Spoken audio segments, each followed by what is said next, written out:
Greetings. I'm Black Light. What I want you to do is tell the truth and then pass the mic.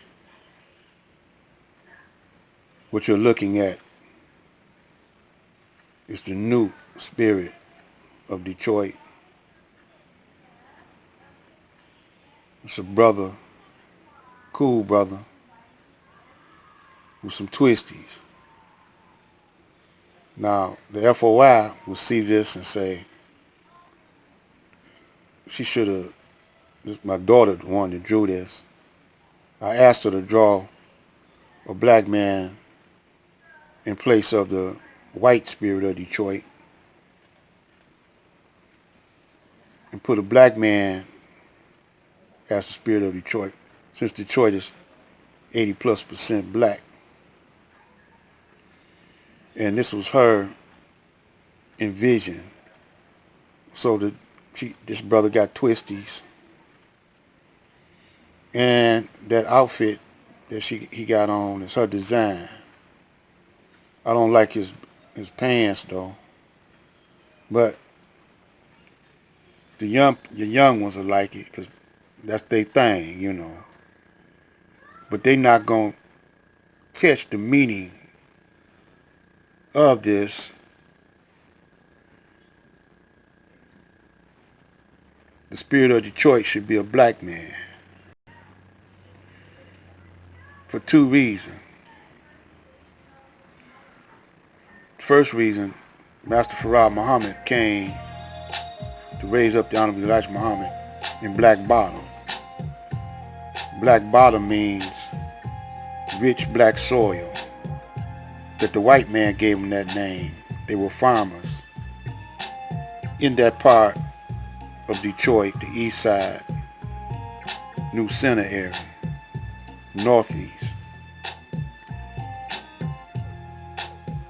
My grandmother told me that she met Master Farad too, because she had a tapestry on the wall that she said she bought from me. It was big too, man.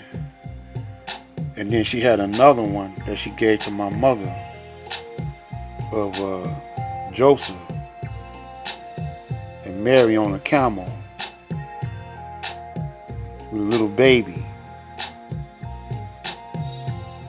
Esau, entering into Egypt or Kemet.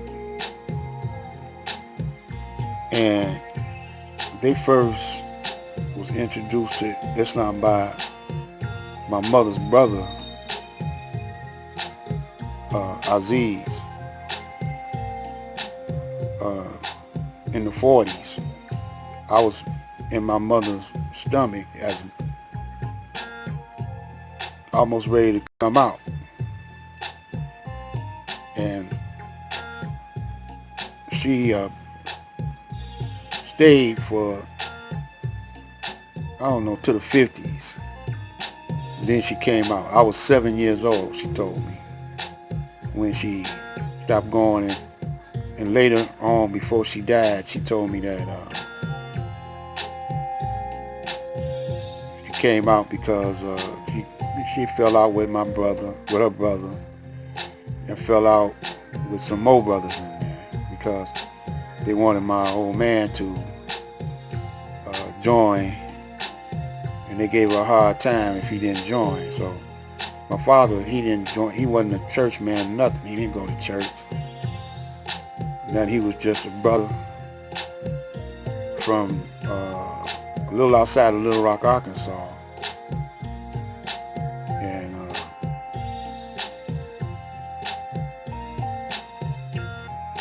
they raised me pretty well, but they was wrong. They stayed in the white man's world too long, and they died.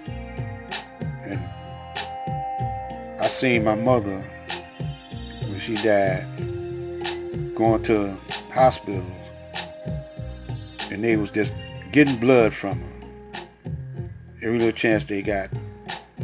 And then They told her she had special blood, and they wanted her to sign some papers because they wanted to experiment with her blood. I told them, because I was there when they said it, I said, well, don't sign the paper, Mom, lest they cancel your hospital bill. A favor for a favor.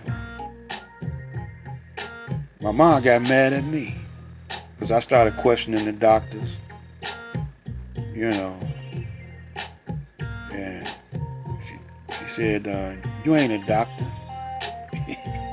On their side, white doctors, you know. Anyway, I'm not going to get too deep into that. Maybe at another time I'll tell you. What I want to tell y'all is that this might be a part 2 or part 3. This is the time for you to rise up. Because the Caucasian is weak. The beast is weak. And stand your ground. See, Allah don't run to and fro.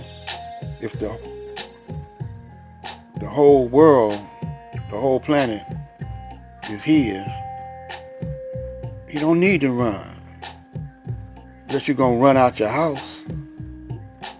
Every part of the house is yours. There are many mansions in our Father's house. And the brothers and sisters that are devil's advocates, who defend the devil from the teachings of the Honorable Elijah Muhammad, are deaf, dumb, and extra blind. And it ain't not even worth arguing with. You know, because they're going to get exposed. And they're going to go down with the devil. Don't be a sucker and fall for their rhetoric, because if a brother's telling you what's good for you and they talk against it, trying to find something wrong with that brother, knowing that there's something wrong with the Caucasoid, history tells you that. Look what they did to the Indians. Look what they did to the Africans. Look what they did to the Chinese. Look what they did to the Japanese, the Mexicans. Every people that got some melanin in them, they tried to get their land and dominate them. So this is to be continued. So, I'm Black Light. Tell the truth and pass the mic. Stay tuned for part 2.